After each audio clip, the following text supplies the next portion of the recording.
All right. So, Brandon Sanderson's The Well of Ascension. I've been trying to review this on TikTok, but I've struggled because I don't know about editing too much on TikTok and getting the angle right and, just editing in general. But on my computer, it feels 100% natural, right? Other than holding my phone. I don't know if because my phone is old and it doesn't have the technology to look a certain way, but this I like how it's flipped and you can see like you can read what I'm holding on to here. So I'm gonna just stick with that. Now, as I just pulled out my Kindle and it actually the white from it is lighting this up pretty well. But this book has over 80 chapters, right? And if I'm going to talk about every single chapter and all my highlights that I have on my Kindle, I'll be here for like 4 hours.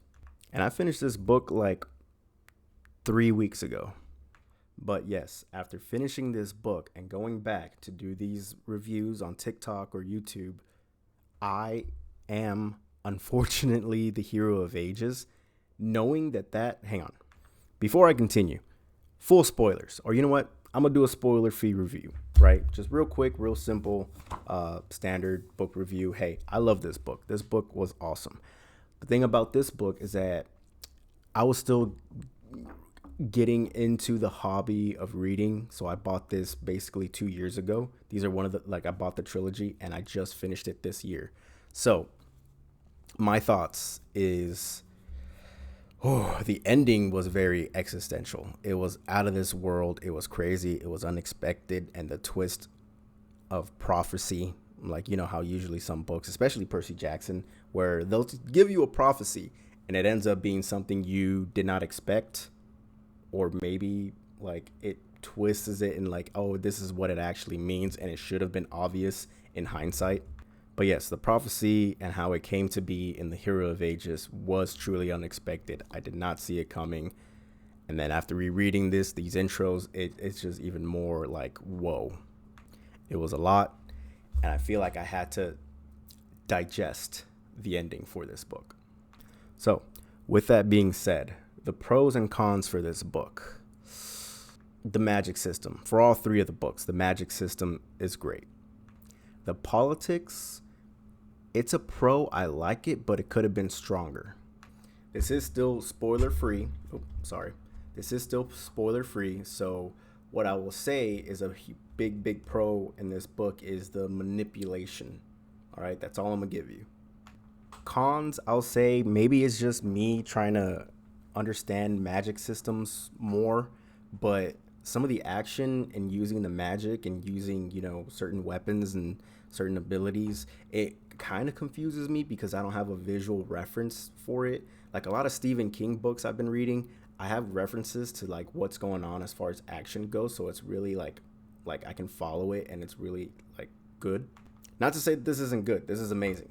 But I did find myself having to reread a lot of the action scenes in particular because of, the whole uh, coins and stuff like that moving all around.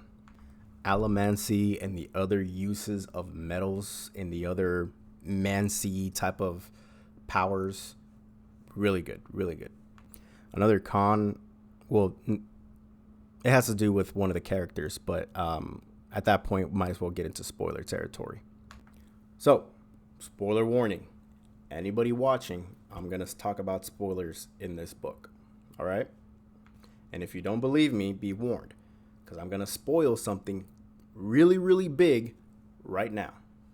And that being that I am, unfortunately, the hero of ages, being the first line in this whole book, chapter one. And when you go back and you realize that that's Sazed talking the whole time from the very beginning, and it's not Alendi, it's not Rashik, that is wild. It's like I'm still trying to digest the ending of the book.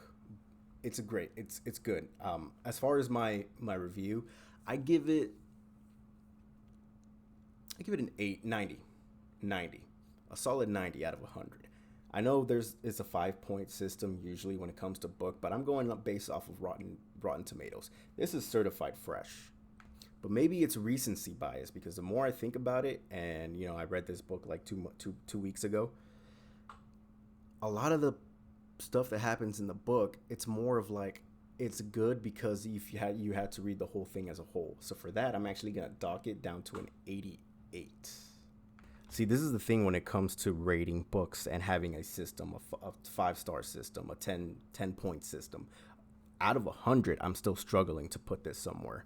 So I think I'm gonna make a tier list eventually when I read enough books. But this is up there. You got Ellen being an Allomancer, and he is taking charge of everything, right? He is an emperor. And you can tell that Tindwyl, spoilers for the last book, may she rest in peace, but she's still with him as far as his teachings and how he acts, how he presents himself. You got, planets being moved at the beginning of these chapters, and the more I read the intros, the more I realize, like, oh my god, this is Sazed just discovering everything. Here we get TenSoon, which TenSoon's subplot is not my favorite. It's not bad, but like, I don't know. TenSoon's thing, his trial and all that stuff, it doesn't really captivate me too much. And this was a title drop right here. Ellen Venture, second emperor of the final empire. Like, he's no longer the kid. Like, he's no longer the idealist, right? He's over here taking charge, taking over for the greater good. And that struggle between knowing what's the greater good and what's not, that's another big pro for this book.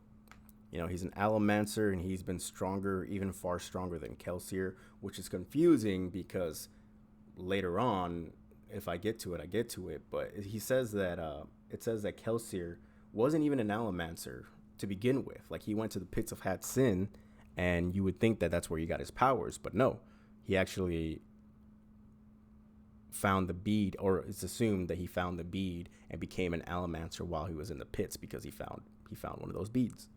And you got another good name drop. Sazed, Chief Ambassador of the New Empire.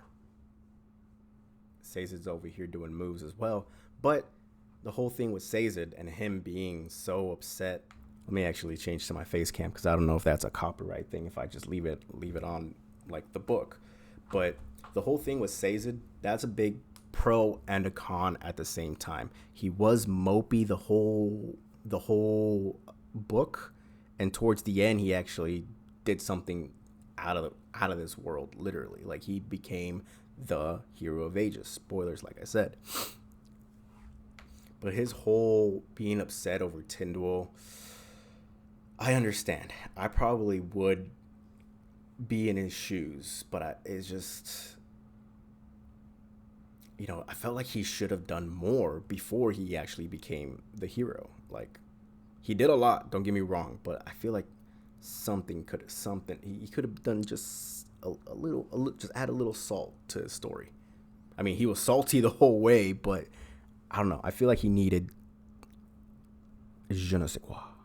But yes, the intros to the actual chapters and the information that it's revealing was crazy. That's a really big pro. And again, reading back to it, this is actually what happened to Rashik, I believe. So I was also listening to the audiobooks when I read these. And that I never realized, having the audiobook, he reads, whoever narrates the book on the audiobook, he reads this in Sazed's accent. Like, there's an accent for him. He reads that in his accent. And at first, I just always thought that it was him, Sazed, reading a book and then putting it here, because that's what happened in the last book, The Hero of Ages, the Well of Ascension. So here we got Breeze. And Breeze, I mean, he didn't really do much either. He helped Sazed get out of his rut, kinda. But other than him actually admitting that he likes Alaran, he didn't really do much in this book either. I mean, Sazed did a shit ton of things in this book. But as far as the person that didn't do much, him and Alaran, they're side characters. What do you expect?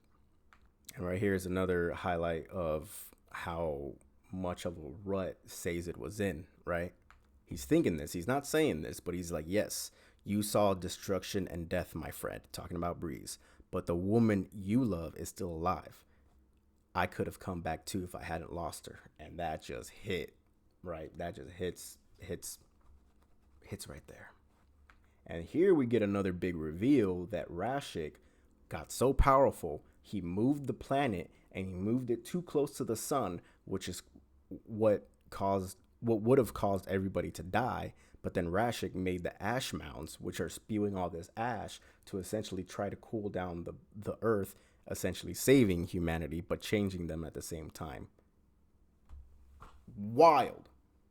So yeah, I see all these highlights. I'm not going to stick too much on the highlights. I'm just going to stick on characters and what they did and big plot points. This one's alluding to the Inquisitors using more than just allomancy. They're using hemalurgy, and I think hemalurgy or feruchemy. They're using feruchemy, but they get all those powers using hemalurgy, is what I think the term is. And that is just scary and a little bit overpowered in and of itself. So, and here's another instance of Elend being too complacent with how powerful he is and how easily he can command, where he might fall into the dark side. That's what I thought. Like, if this was going to take an Anakin route, this would have been very, awesome. And yes, throughout the whole book, you get it mentioned time and time again that the Lord Ruler was right. He was the lesser of two evils. He was doing the right thing the whole time. Also, allomancy not being just pushing metals, but the emotions. You're able to push emotions and manipulate different kinds of creatures, so to speak, like the Kandra, the Koloss, and to a certain extent the Inquisitors. But even then, those being created by either Ruin or the Lord Ruler, and how you can affect them using allomancy, that one top notch, top tier writing. Also, you get this whole thing with them trying to find caches or tombs or rooms or security deposits that the Lord Ruler left behind to try to give humanity a fighting chance to survive even after he himself was gone. We also got Marsh dealing with him being stuck in his own body, kind of like Get Out, and not being able to help. And he really did come in clutch at the end there when he plucked out that fucking earring, because that earring was pissing me off when I realized what was going on. And I realized it not fairly early on, I don't think. I realized it based on how normal people, I would assume, would realize it. But when I did, I wanted to tear out that earring for Vin as well. Like get that out of there. I'm barely on chapter 7 as far as the review goes, but it goes back to TenSoon about the bones and how I like how well or how quick he's able to transform and make a body out of bones, and the other Kandra cannot because they're essentially out of practice. And I also forget what TenSoon really did to help out at the end. Sorry, I got the hiccups and I gotta try to drink seltzer water to get rid of it, because that's the only thing that kind of works other than straight up waterboarding myself. Yeah, but anyway, TenSoon. I like when he became a horse. Oh, and the whole thing about the mist, and you have to basically become immune by exposing yourself, was kind of a little bit on the nose of what happened as of this recording 2025, 5 years ago. That's all I'll say about that. But that plot point where it being 16% of any population, that was really confusing me and pissing me off. That's why I can't read mystery novels, because if I had, the worst thing that could happen is a mystery novel not being solved at the end and it ends in a cliffhanger, because I would be so pissed if I can't figure it out. I love mystery movies, like the Glass Onion, I think is what it's called on Netflix. But I like mystery movies. As far as mystery novels and not being able to figure out, that pisses me off a little bit. So the whole 16%, I would have never figured out on my own. But yes, I have it pulled up here. A person needed to risk these new mists only once. One gamble, and then you were immune, which is a little bit weird. Most who fell sick would recover. That was no comfort for the family of those who died. So Vin and Ellen are really out here. They're not forcing, like they don't want to force anybody to do this, but they have to. Not necessarily to survive. It's not a greater good concept. It's more of like, hey, we need people to fight, and if you can't fight in the mist because you're scared of them like killing you, then like it's best to just expose you right now. And that was wild. Another side character that I really liked, and I'm surprised I don't remember what happened to him at the end of the book, but it's Human.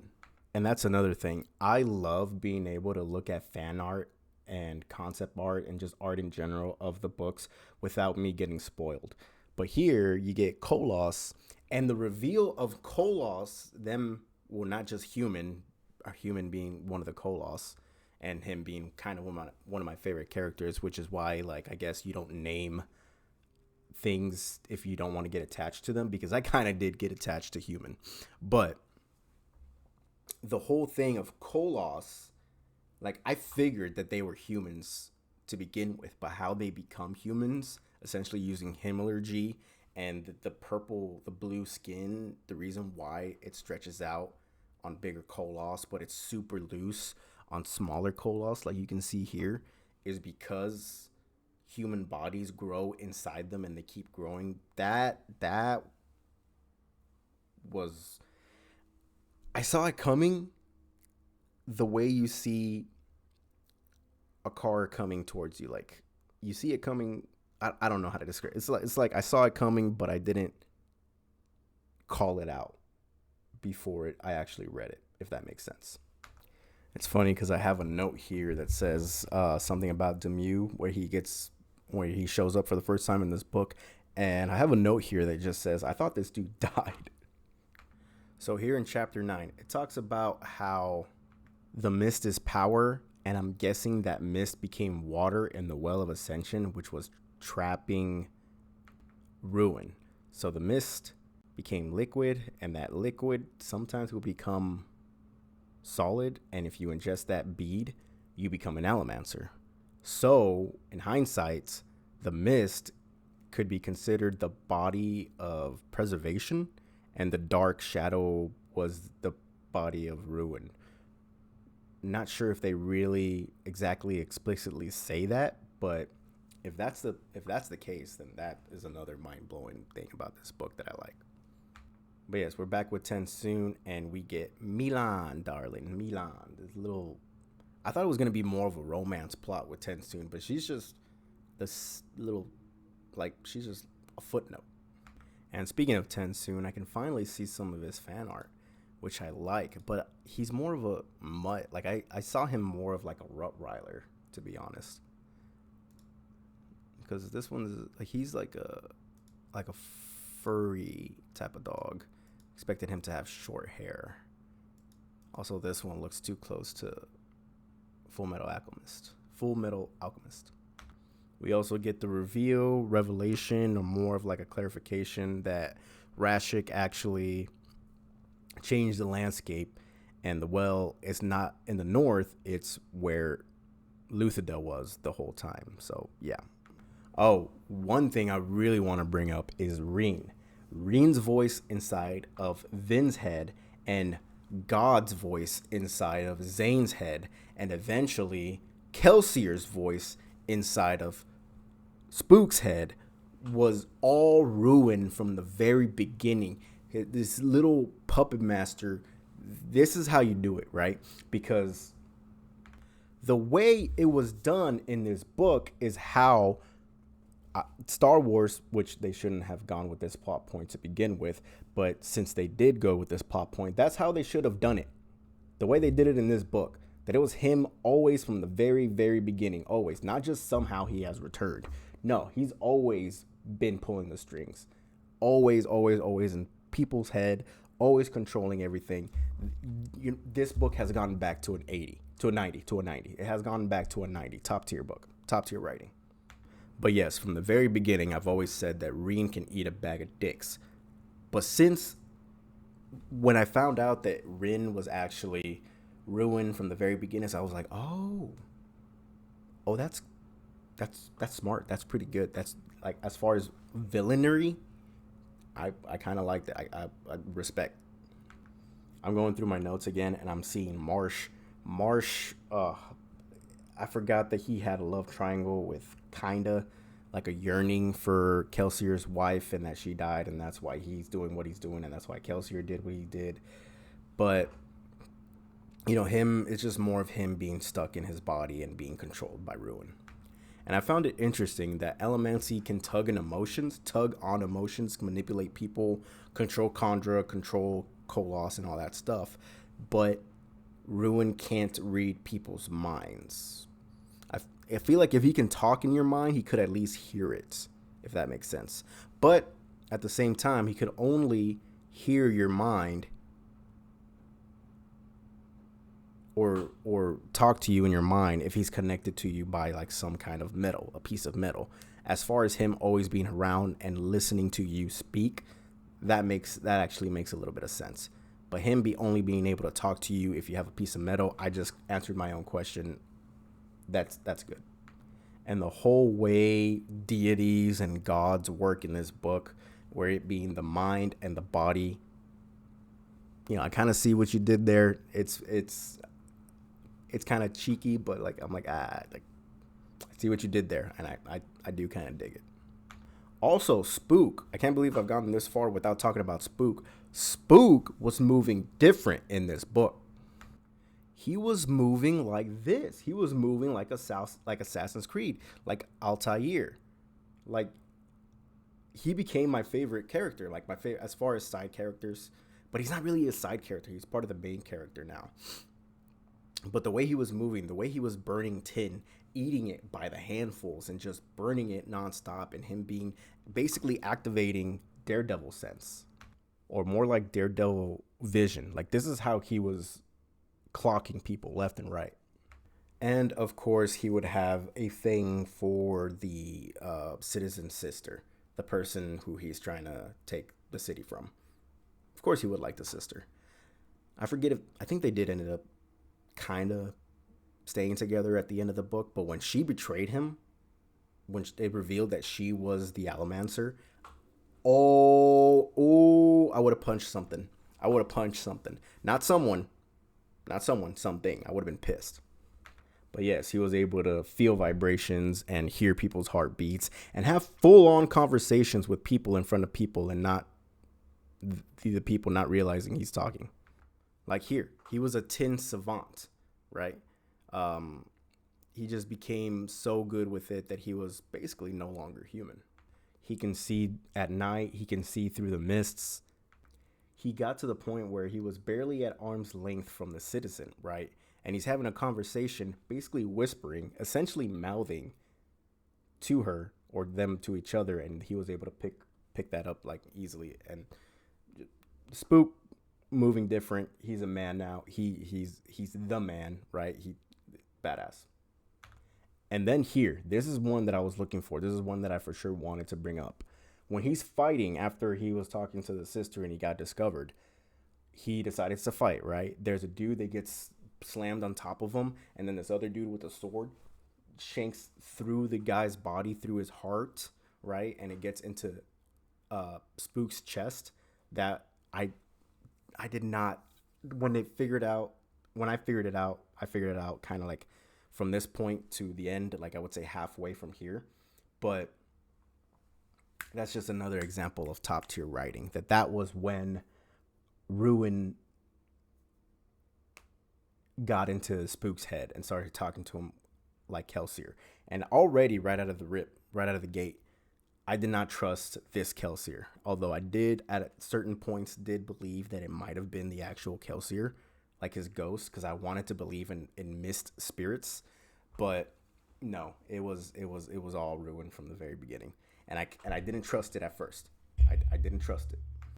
But after this, he was able to use Pewter, and he became overpowered. He became a little bit overpowered. It was badass.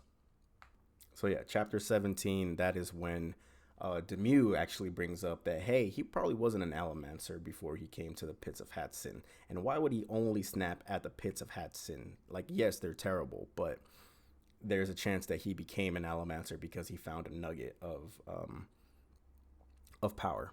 But in this chapter, this is also where Ellen starts to expose his men to the mists. And of course, Demue would have been affected by it. And that pissed me off. It didn't piss me off, but it made me worried for Demue. But it turned out it was okay because, hey, remember that 16%? That 16%, they got affected and they got sick by the mist. They weren't being punished, but they were being snapped. They were given powers. And Demue was given powers. I forget. I think it was Atium. He actually ended up being able to burn Atium, which was a badass action scene at the end of the book. And I just top tier. Here in chapter 21, you get where Demue survived, and I was like, honestly, it was a sigh of relief. And this is where Rin really started to piss me off. But like I said, it was all ruined from the very beginning, which, props. I like this part. It's blocking, like my camera, like this camera is blocking it, but it says ruthlessness. And like the nerd I am, I just started singing ruthlessness is mercy upon ourselves. So here, sometimes throughout the book, Ellen would say some out-of-pocket shit. This is some of the things that he would say out of pocket, where he banished the mistreatment of children by hitting them repeatedly so that they can become allomancers, right? He banned that, which is a good thing. But now, since he's realizing that he needs allomancers to win in this war, he's kind of backtracking on that idea. And I'm like, no, bad. So if Ellen became bad, like he turned to the dark side, like if this was an Anakin situation for Ellen, I probably would have liked it. Master Skywalker, what are we going to do? Okay, so here is another kind of like, I don't know if it's a plot hole or it's me not remembering the plot or forgetting about this, but the Terrace Men were immune to getting affected by the mist. Was it because they were prone to be feruchemists, so they can't become allomancers? Is that the thing? Is that the whole deal with that? Chapter 23 is Spooks' background, like backstory. And the saddest part is how he got his name, which not originally, but he changed it to Lestibornus, which I forgot his stupid slang, lefting I'm born. Slang for I've been abandoned. Pretty sad. And we keep getting it. The book keeps throwing it in your face, okay? That the Lord Ruler knew ruin was bad and he was doing the right thing.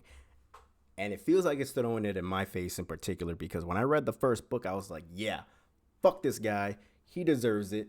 Get him, Vin. And he was a good guy all along, kind of. Hey, he messed up. He messed up with the planets, and he never bothered. 1,000 years, he never bothered to do research. He had all that power for like almost 1,000 years, and he couldn't fix what he did so that the world hasn't gone to shit, and maybe the world will probably praise him better and actually treat him and give him the respect, like actual respect that he deserves. Sazed had the power for like an hour, and he figured all that shit out. He fixed the world after having it for an hour, and then he was like, okay, I'm not gonna mess with anything else. I'm just gonna figure out what I can and can't do. So yes, I stand with it. The Lord Ruler is a dumbass.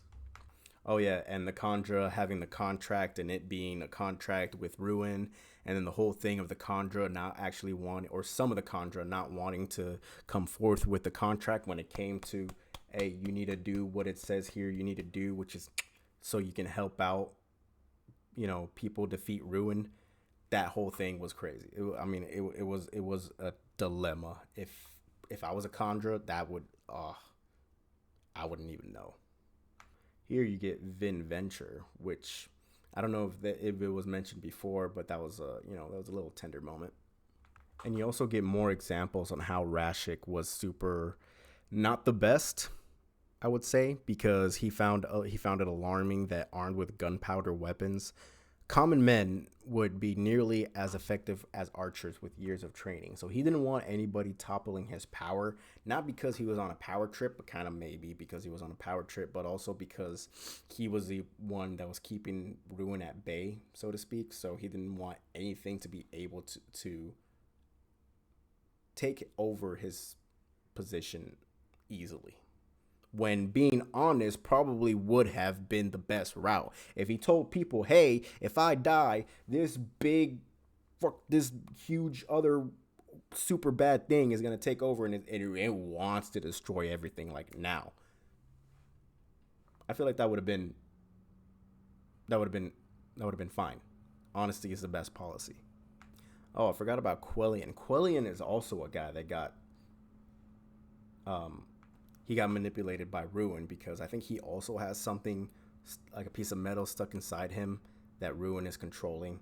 Also, the guy in the last book that took over as king after Ellen got exiled or Ellen got voted off, he was also getting manipulated by Ruin, which is just he had strings everywhere, man.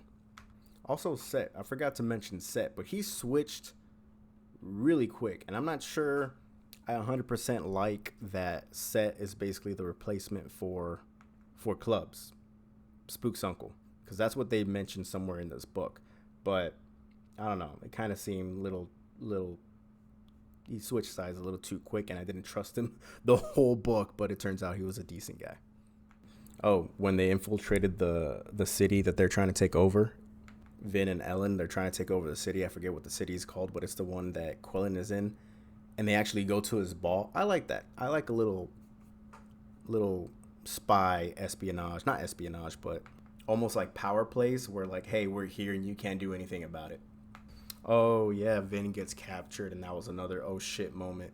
But that's kind of like where I started to realize that, hey, that fucking earring in your ear is probably hemalurgy, and that's why Ruin is talking to you and trying to manipulate you and messing with your head the whole time. Because when Marsh showed up, he's the one that knocked it out of her ear, and then conveniently Rin disappears and shuts the fuck up. That's when I figured it out, actually. That's when I wanted Vin to rip the earring. That's when I wanted to rip the earring off of Vin when she put it back in. Oh, and I like when TenSoon kind of like faked the whole, oh, the dog bones were disrespectful and I hate them, and they actually give him the bones back, and he uses that to escape.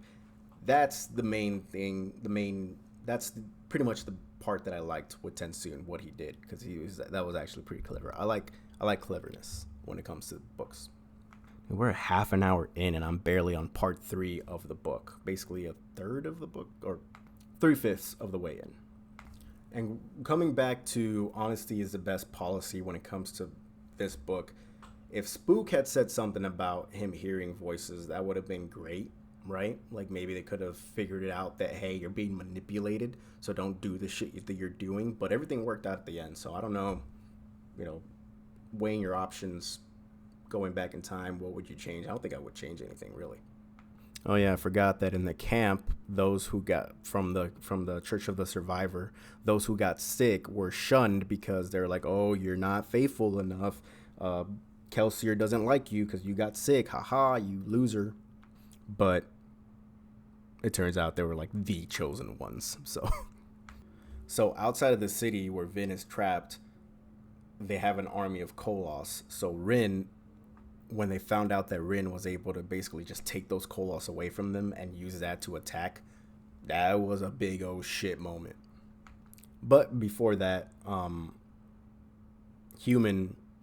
told Human to show her how Koloss are made, and he was about to do it, and the way they figure out that how Koloss are made is just oh shit, like this is crazy. Oh yeah, Spook was called the survivor of the flames. I forgot about that, which I thought was really good, and I was kind of like happy for Spook. The survivor with Kelsier, and him being the survivor of the flames, which survivor of the flames sounds a little bit better. Throughout the book, we still get Vin wondering why the mist aren't helping her, and it's because she has that fucking earring in her ear, and she needs to take it off. And in chapter 41, Spook is still trying to follow what Kelsier is telling him, but at certain points he's like, "You're not me, not yet," encouraging him in like kind of like a weird way. And also Kelsier is yelling at Spook to kill them, a lot like God was telling Zane to kill people left and right. Which I don't know why he was so aggro with Zane and not anybody else. He was very careful with everybody. Zane, he just said, "Hey, just kill him." Also, when the Citizen was burning people alive and Breeze and Alaran were there to see it, and Alaran wanted to riot the crowd to make him rip him apart, I was like, go for it. That would be badass. I forget how powerful Alaran actually is, because Breeze, he's powerful in like a subtle way, but Alaran can cause riots like that, and that's pretty powerful. All right, so back where when Vin was captured, right, in the city, and she gets put in like a dungeon or something. Yeah, she gets trapped in one of the bunkers of the Lord Ruler, and she looks at somebody and she recognizes him, and it's Reen. I actually made a TikTok about it because I was so pissed. I was like, no fucking way this asshole is still alive. Right here, she recognizes his face, Reen. And as you can see right there, I was pissed. But pissed in a good way, like in the way that a good book would make you upset. But it turns out it wasn't Reen, it was actually Ruin, and I went from hating that voice in Vin's head to like, oh, I see now. That's pretty good. I already mentioned it before, but it's worth mentioning again. So Beldry, the girl, the sister of the Citizen, actually goes to Spook and turns herself in. I maybe it was to try to ask him to stop, but again, the surprise, the twist ending at the end where she was an Allomancer and she stopped Spook from killing her brother, that felt like a betrayal, but it actually worked out. Her being a coin shot, that's another thing I didn't see coming. Oh, also Tensoon used Kelsier's bones to convince soldiers to do something. I forget, but that was another thing. I was like, oh shit. I think I've talked about this book, you know, extensively enough. As far as my notes go, because I'm trying to scroll through my notes on my Kindle. I'm on like chapter 54, but everything I've talked about as far as characters and all that stuff goes towards the end of the book. Oh, the mist spirit from the throughout the book ended up being preservation, and preservation used the last of its power to talk to Ellen to get him to continue doing his mission. And I like the interaction of the mist spirit throughout this series, because he's trying to do the right thing but people aren't understanding, so he's frustrated, and I like how he just fucking points to everything.